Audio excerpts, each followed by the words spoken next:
What are dark secrets about the porn industry that people should know? A trafficked 15-year-old was found on Pornhub. Almost 100 videos.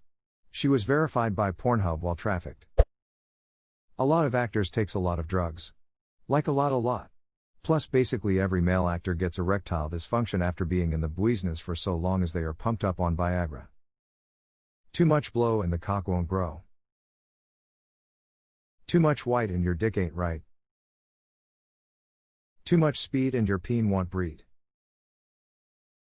Too much toot and your dong won't shoot. Too much dust and your lust goes bust. Too much poppy and your bits go floppy. Too much thong and your schlong ain't strong. Too much dope and your dick says nope. Too much crack and your nut crawls back. Many of the 18-year porn stars were recruited when they were 16 or 17. I vacationed in San Diego when I was 17 and was recruited for modeling by a very attractive and seductive young woman at the beach. I went to the office building she told me to go to, a high-rise next to a highway. In reception I walked out.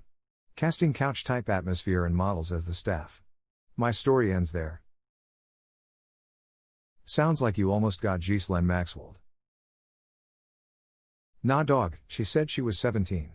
Too old for that crew. Not sure if it's been said yet, but the outdoor or public scenes require permits to shoot. 80% of the time the crew shows up with a police scanner and cheeses it before the cops show up. Edit: yes folks, Therese worse out there than evading paperwork filing costs in the porn industry, but when posting initially I really expected this to be overlooked. Also cheese it is an outdated term apparently. Oh, I also used to drive some exotic dancers 2 or 3 cities to do regular doctor appointments. They never felt safe going local because they always get recognized and people get creepy. Not sure if that counts as porn industry, but I'd imagine the same rules apply. The grooming and locking. If you've never heard of locking, it's basically when a group of girls doing porn are living together, typically, and they are pressured to spend their money by producers who claim to be their friends. The goal here is to diminish any sort of saving money thought process, and they make it out like the money will never stop coming.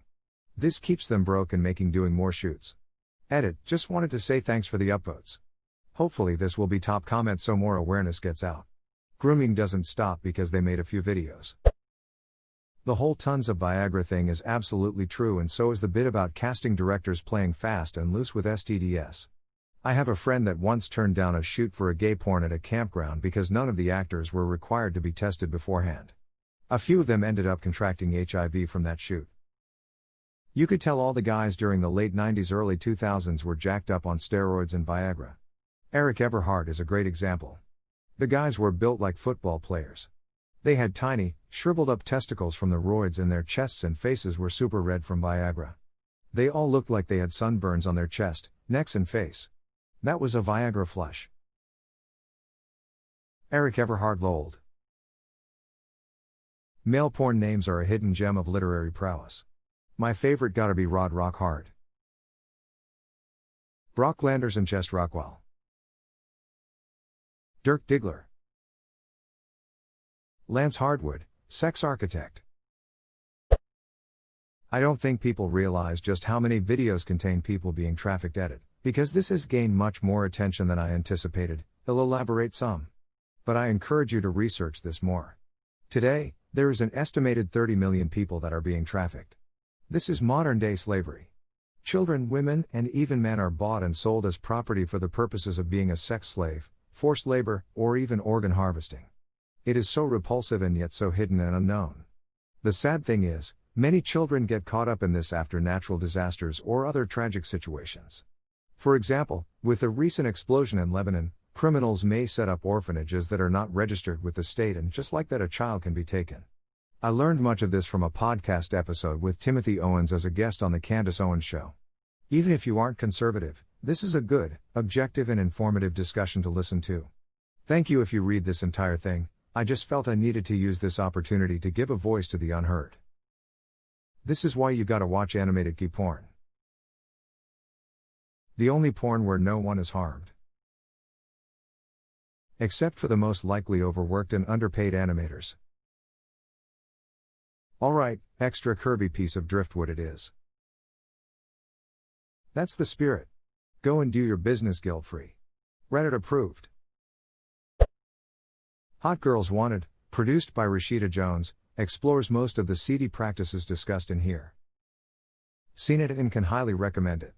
Also its follow-up film. Edit, the follow-up film is actually a 6-part series but it's very bingable so I forgot that it is not a movie. Hot Girls Wanted and Hot Girls Wanted, Turned On are both available on Netflix. The dressing room trash cans are full of empty disposable enemas and it smells like farts and sadness in there. It smells like farts and sadness at my job too.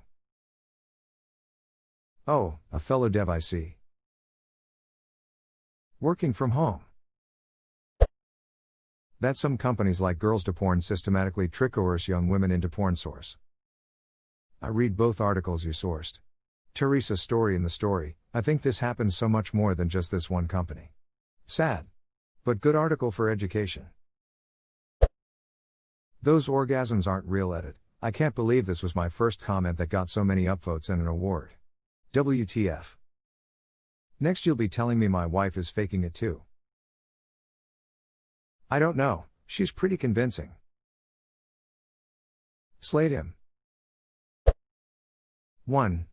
Amateur homemade 18-yo vids are likely not 18 too. The industry gives no shits about protecting minors, if it were legal they'd go as low as they could. See, Japan, Color Climax, Tracy Lords. Tracy Lords' case is especially despicable due to all the hate she received when it came out she was 16 in her vids and 14 in her pinups, as well as the fact that in 1987 they made a porn film about her sexual exploitation. 3. Pornhub specifically makes it especially difficult to get minors taken down from the site even if you report multiple times. Several famous minors are actually recommended search terms. 4. Not really the industry, but whenever there's a high-profile rape in the news the victim's name becomes a popular search terms on all sites. Number 4 made me uncomfortable as duck. They recruit young women and teens from troubled homes or rebelling against their parents. They lure them in with money and the ability to live free and do what they want, all they have to do is some amateur porn. Once away from friends and family they are put in a house with other young women in the industry and given a room. They bond and go to shoots or whatever. They get paid a lot and they love it. Some get hooked on drugs, almost all have bad experiences. The person who owns the house they live in takes a cut of everything. It's all a bunch of teen girls so it's not a very clean place. The turnover rate is astounding as well. It's a miracle essentially if you last longer than 4 months without a mental breakdown or going home and never returning. Edit, not all girls guys people who go into porn amateur or otherwise come from bad homes. Though 40% of porn actresses report being molested as children. It's not indicative of the industry or the people employed within. Edit 2, I apologize for this edit but as it seems to have slowed down I'll make it now. Thank you for the gold kind stranger, never had it before and that's pretty cool. Also didn't expect this to blow up, now my top comment is about how the porn industry is predatory. At least it's a gold way to raise awareness. Those sizes are not natural, and the actors usually don't last an hour, they just edit the shootings they did. Edit, wow. My most upvoted comment is about dicks 3 times bigger than mine. Note that, as someone else has pointed out down here, another big thing, pun intended, is the camera angle. They are shot with the purpose of making the dick look bigger, so watch out with your dick pics. Who even watches for an hour? Give me the 6-minute condensed version. I got shit to do. TL, DW. Too long, dick wasted.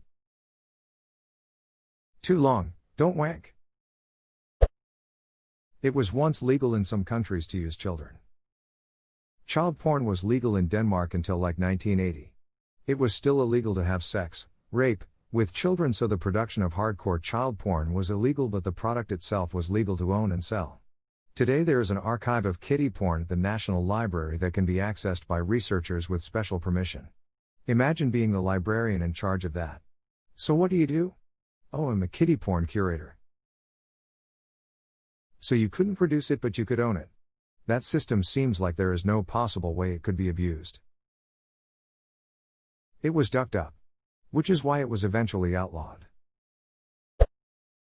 The fact most top comments are jokes until one discussing human trafficking, sexual assault, drug abuse and pedophilia really does say a lot about our relationship with porn and trouble-riddled industries.